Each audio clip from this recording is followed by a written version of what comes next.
Welcome to MSME Talk Show. Today we are visiting a plant of an engineering and manufacturing company, Gas Processing Equipments Private Limited. They are into building modular process plants and delivering across the world market. We all know sustainable energy, green energy is the future. They are into biogas, gas processing, process equipments, dehydration, etc.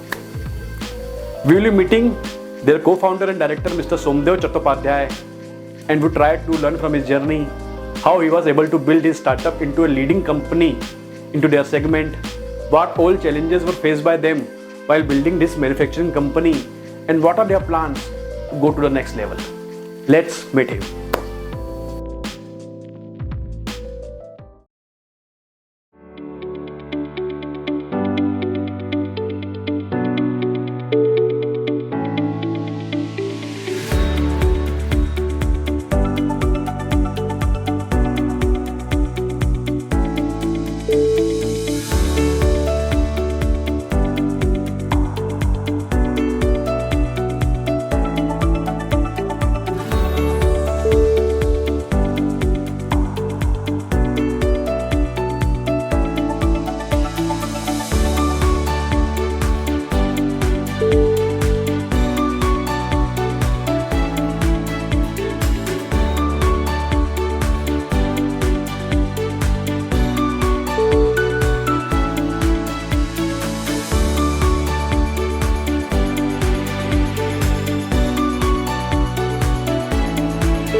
Welcome to our MSME Talk Show, Somdev. Thank you, Rakesh. This show is dedicated to our MSMEs, as we consider our MSMEs as real hero of our Indian economy. And we want to know about your MSME journey, how you started, and I'm sure our audience will learn from this podcast. Well, my journey started in 2010. This company, Gas Processing Equipments, was created with the vision of using Indian engineering talent and manufacturing for the world stage. This idea we have been toying for quite a long time. 2003, I was working with Larsen and Toubro in their oil and gas division, and that's the time when, for the first time, Indian engineering exports started really happening in a big way. So I always felt that there is always a chance to do something in this space, and it was also driven by the fact that my own father was, as a MSME, already operating in this space. He had partners, and he had started the journey in 1993 itself. Somewhere around 2008 and 9, just after the subprime crisis happened, and I was working in Bombay post my MBA from IIM Bangalore. I was into management consulting, and I really felt that I am not able to see what I am working on in terms of a real product coming out into the market. So I was very keen to basically take the plunge. So I and my dad, we agreed, and in 2010 we started this organization, and the basic idea was to package skids, fabricate pressure vessels, at the same time do engineering in India and export all over the world. So from 2010 and now we are in 2024. So it's been a very I would say challenging, at the same time rewarding journey. Mm, And it's if I have to sum it up in one single sentence, it's been quite a roller coaster ride.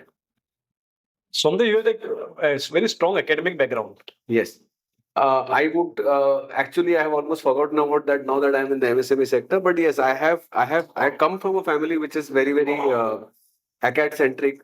So right through my engineering and then later with my masters, I have been academically oriented. So I did my engineering from Pune University. So I was for 2 years I taught the university as well as the college. So it was a good experience, and I then got the chance to go into IIM Bangalore. There I focused on marketing as well as operations. These two. So yes, we have a strong academic mindset, uh, and even my other co-founder Shankar Chattopadhyay, my father, he is also very academically oriented in the sense that he's done his MBA in the 1980s.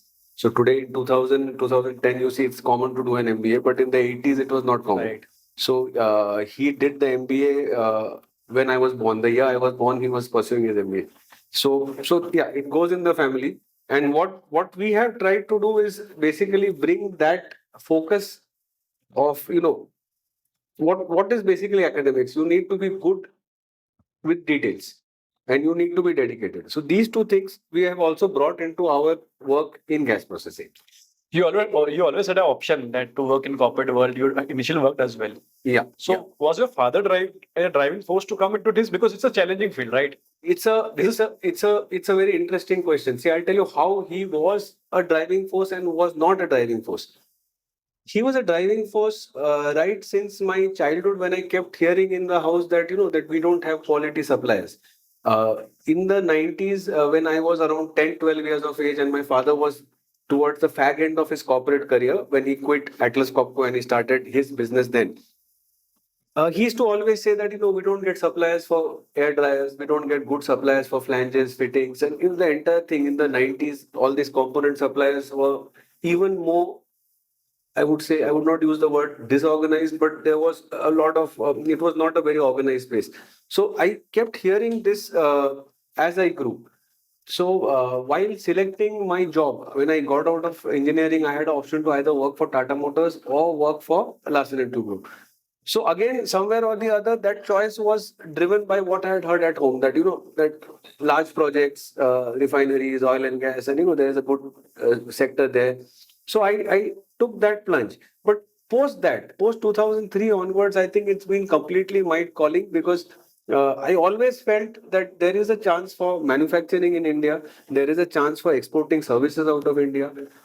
Heavy services. I'm not even talking about just engineering services. I mean, if you see this, if you see the North Sea, if you see the Gulf of Mexico, you've got only a handful of companies who do rigging, heavy drilling. These are all behemoths, mostly located from the northern parts of Europe, Germany, and some of them from the US. Now, as we go on in the next 20, 30, 40 years, I am sure a lot of that will shift To our country. Yes, it will. So if you look at India, now the story of India is okay, we have a demographic dividend, we have got a huge captive market, we have got good IP rights. So a lot of MNCs are coming into India, they're tying up. But I always felt, and same thing with my dad, that in India we have really good engineering talent. And that can, I mean, if I may just take a minute of your audience time and elaborate about my, Sure, sure. thanks, about my grandfather. So he was a engineer. It's your show. Okay, thanks. So he was basically a civil engineer with the PWD during the British period. So, and he was involved during the World War II in construction of airfields in Bangladesh. So something from him I have heard. We have heard that Indian engineers, even during the time when we were British India, were actually celebrated. So, like we have heard the story of the Indian Army helping UK win two of its wars. There is also a story of Indian engineers, not just riggers, helping the British build bridges, railway lines in Sri Lanka, in Africa, as far as even, let's say, Right, right. So good to see that Indian engineers are celebrated. We can see in the British era as well, as you are taking some examples, and in nowadays as well. In US, all the big companies, CEO, founders, basically CEOs. So founders are from India only. So if you need to create founders, you need to create from our country only. And which job you are doing. See, that is so true, but not just the founders part. I would like to say that Indians are great leaders, they are great followers also.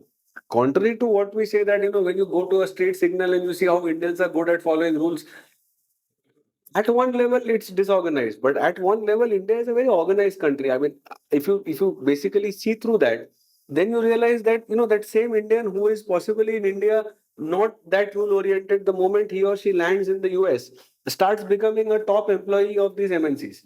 So while yes, we have the founder genes in us, I think we are also very good at playing by the rules. That is possible.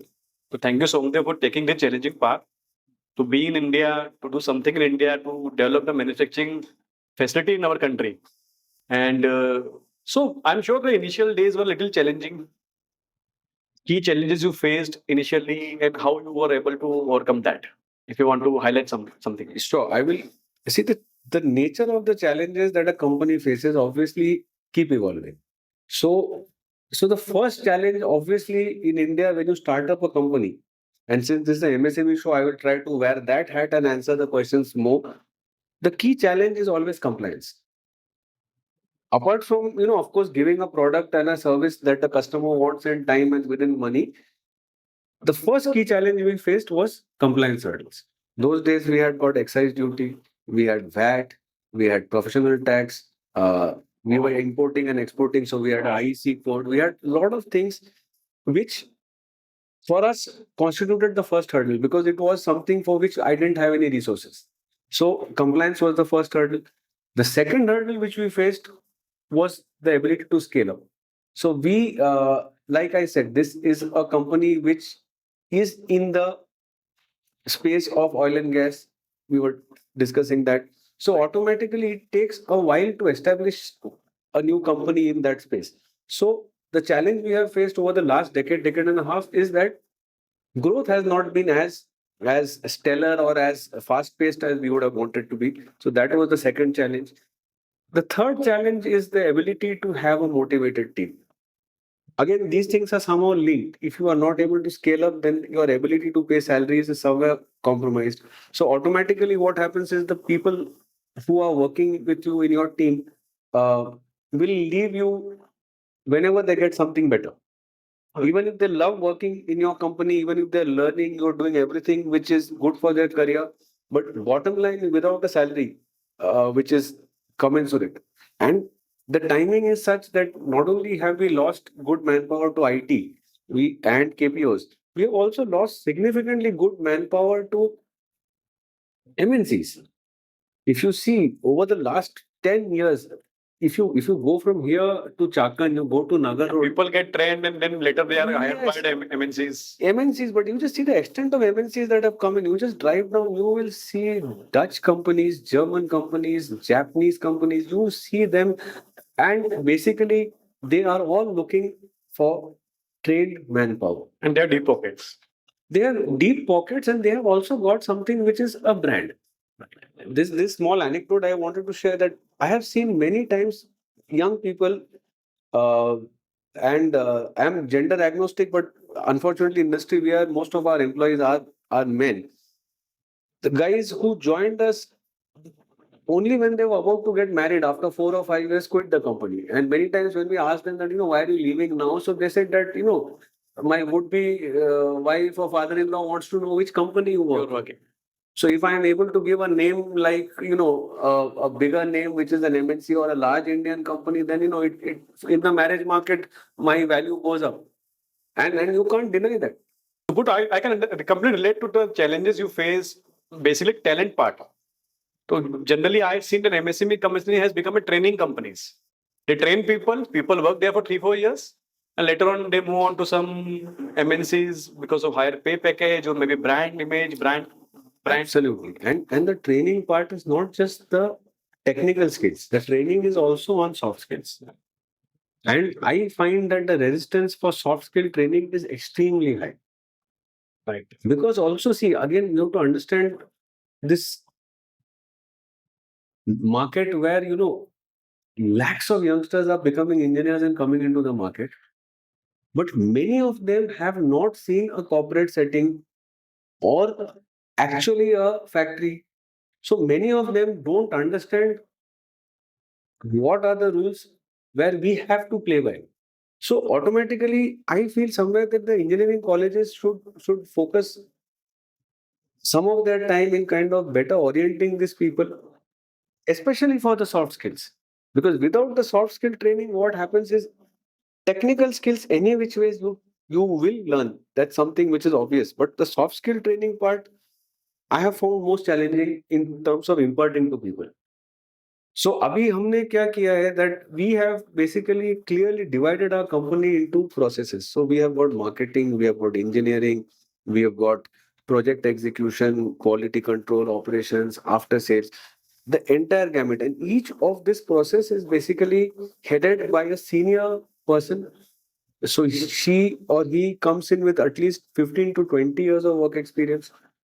A few of them we have hired from leading companies in India. I can see, sir, you have tried to inculcate a corporate culture, typically dividing the roles, delegation basically, not dividing, but you're delegating their responsibilities, and that's the reason you are scaling up. Absolutely, that's the reason why I even have a chance to sit and talk with you and enjoy this cup of coffee. Otherwise, what happens is it's impossible. Right. Between let's say 9 to 5, when your actual production is going on, there is no chance that you can even breathe. Yes. So without delegation and certain systems and processes in place, you can't do that. Now, coming to your company, Somdev, basically you are into building modular process plants, catering to oil and gas, sustainable energy sector. So, just want to know about your product features, Products ko, if you have to see the products, then let me first name and them. also about market, how it's growing. I will tell that entire part. If you look at, we have got 6 product lines. We are calling them as businesses. The first one is pressure vessels and heat exchangers. This is the simplest one. The second one is modular skids. Third one is biogas upgradation plants. Fourth one is gas processing. Then we have got blue boil consoles. That is 6. These 6 product lines are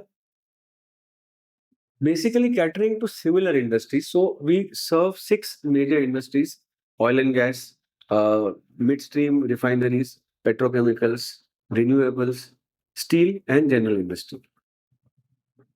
What we really thrive on is that we are a completely made to order, completely flexible, yet process driven engineering company. So what that means is many times clients come to us and say, okay, you are into this 6, but we want something which is similar to this. Can you make it for us?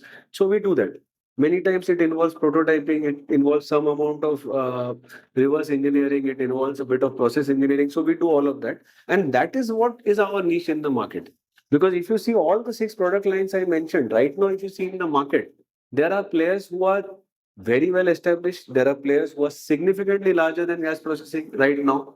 But what differentiates us from them is A, we straddle multiple business lines, and B, we do that with in-house processes. We do that with highly skilled engineers. We do that with good project management team. So it's basically we have all the elements which are now required for really scaling up each of these businesses. And like I was mentioning to you, we also are now looking out for vertical heads. So we will be spinning each of these into verticals. The company will be the same, it's a single company, obviously, but then there will be a person who will be responsible for each vertical. That person will be the PNL leader of that vertical.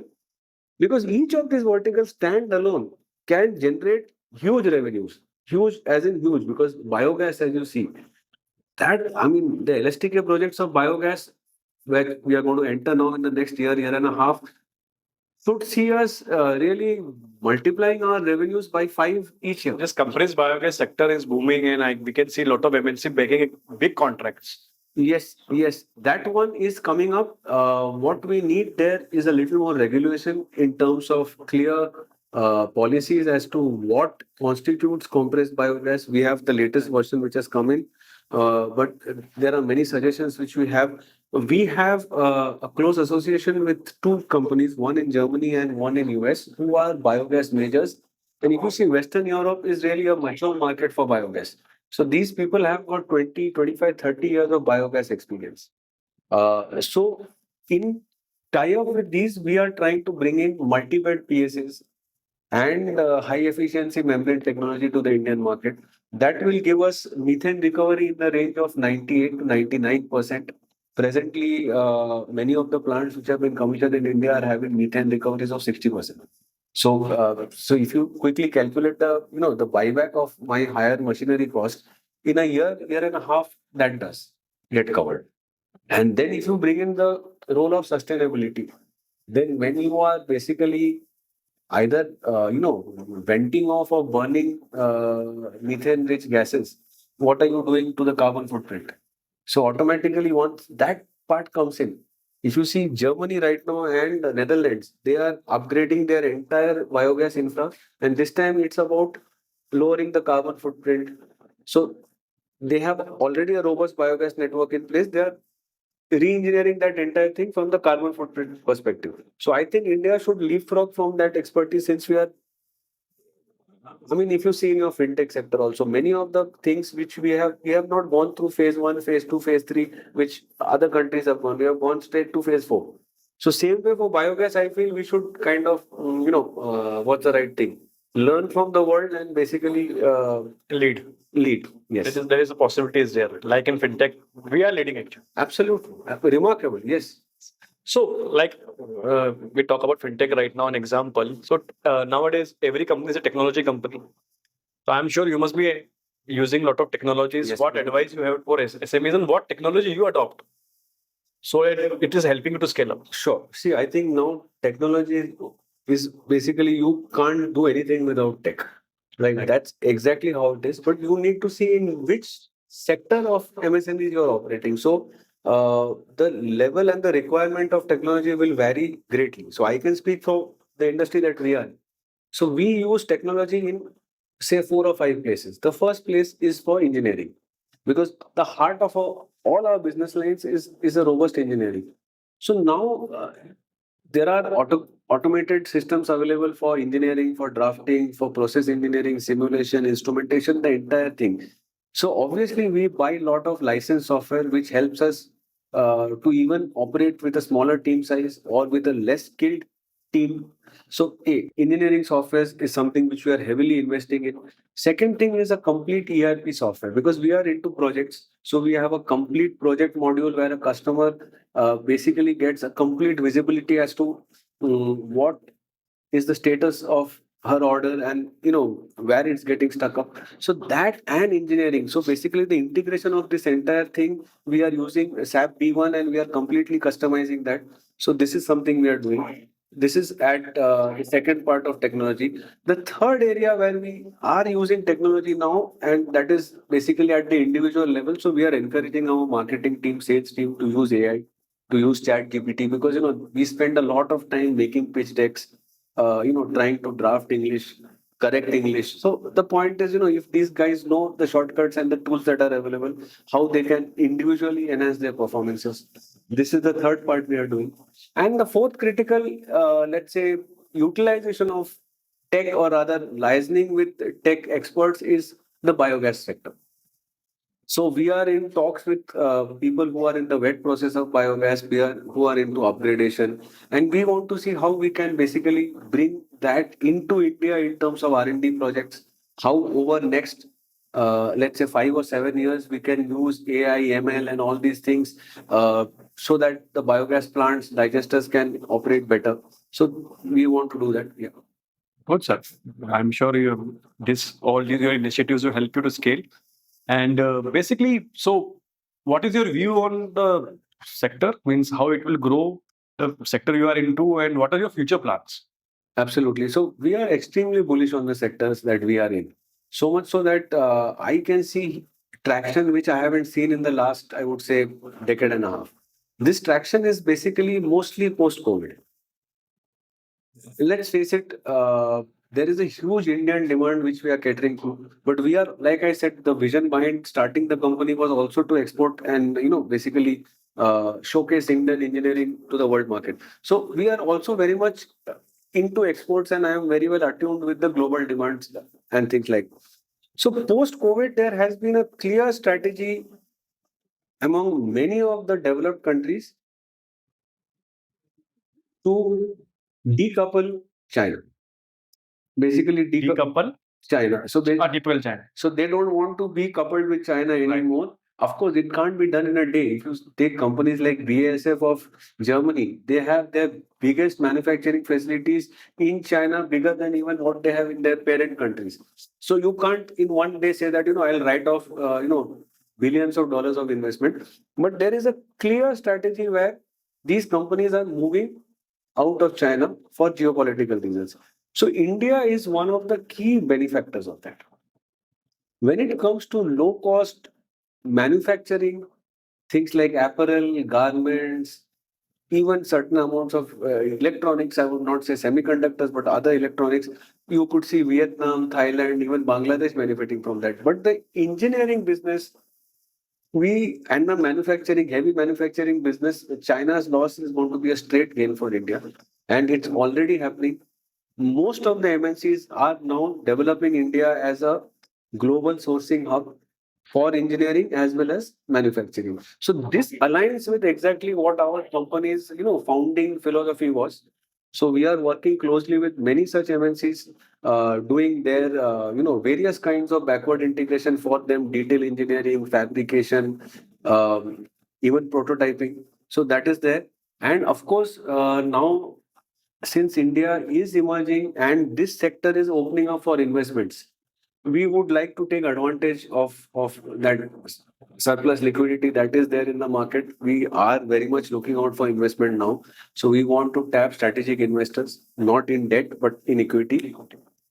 And we want to basically grow. So our target is there. We would definitely like to go in for a listing maybe in the next 5 or 7 years. So for that, the first stage that we have identified is we would like to go in for a first round of share dilution and bring in some strategic investor either from India or from US. Once that happens, then obviously for a year and a half, we will have to pull up our numbers and show the growth. So that is the future for us. So, sir, we talked on a lot of technical stuff and journey of yours you have shared, right? Yes. Right from your education till past 12 years of your company. So basically, this show is for our MSMEs, entrepreneurs, young budding entrepreneurs. What advice you would like to give to MSMEs so that they can be as successful as you are? See, I would not yet define myself as successful, but I would say one thing: I have understood what it takes to become successful. So with that, I will share that straight understanding that I have gained is don't get caught in words. Don't get caught in the word MSME.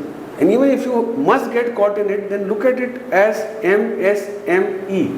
So micro, small, medium enterprise. So your journey must always be from micro to small to medium and to the next one. So if you are not going for growth, then there is no future. Because the world is opening up, it's an integrated marketplace. There is no chance that you can operate at small scale.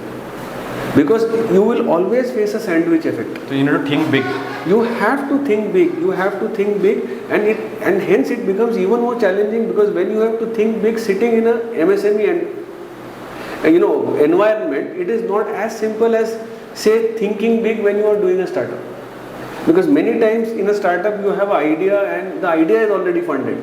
So you never go through the rigmarole of having to generate your revenue, make profits and then pay salaries. That's why, sir, I used Somdev the word successful because you are actually successful. You are running an organization since last 12 years. You have gone through all those challenges. That is something I really appreciate. But इसमें क्या है? If I say that 14 years is success, then I am still looking at success from, let's say, MSME market में बहुत लोग बोलते हैं धंधा तो चल रहा है ना, you are still floating. रोटी दाल रोटी शाम को मिल जा रहा है. Time has come to scale. Time has always been to scale because see वो खाली क्या कि there is always an inhibition, there is a fear कि if you jump what happens. So what I want to tell young entrepreneurs who have got into MSMEs is the sky is the limit. There is no holding back, and just for some of the MSMEs in Germany are multi-billion-dollar family-run companies, multi-billion-dollar. Right. And their profitabilities are something which many of the listed companies in the world cannot match. So there is a huge potential, and as long as only thing is the advice with this blue ocean thinking that I can go and grow is you must have processes in place, you must have an excellent team in place, you must not really chase profitability, but rather look at paying good salaries, having a healthy, highly motivated team. So all those things which are required for, let's say, in the corporate, you must at least try to see how you can bring that into the MSME space. That is my advice to the young people. So thank you, Somdev, for Thank you so much. finding out time to come to the show and Totally my giving this pleasure. opportunity. And I'm sure our audience will learn a lot from your journey. Wish you all the best. Thank you so much. Thank you for your Thank time. you. Thank you.